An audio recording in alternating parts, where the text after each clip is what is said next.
Hello guys, இன்றைக்கி கருங்கோழி பற்றி தான் நம்ம பார்க்க போகிறோம். தெரியுதுங்களா, அங்கே வண்டிக்கிட்ட படுத்துருக்கு பாருங்கள்.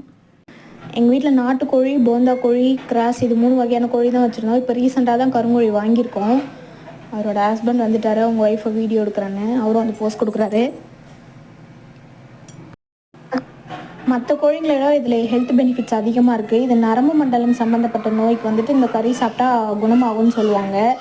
இதோட கறி கூட பிளாக்காக தான் இருக்கும், பிளாக் கலரில். மேலே எப்படி கருப்பாக இருக்கும், கால்லேருந்து உள்ளே இருக்க கறி வரைக்குமே எல்லாமே கருப்பு கலரில் தான் இருக்கும்.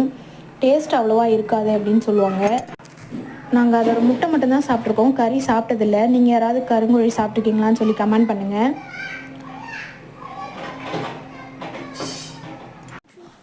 இதே மாதிரி நாங்கள் புறாவும் வளர்க்குறோம். புறாவை பற்றின இன்ஃபர்மேஷன் நெக்ஸ்ட் வீடியோஸில் பார்க்கலாம். தேங்க்ஸ் ஃபார் வாட்சிங். பாய்.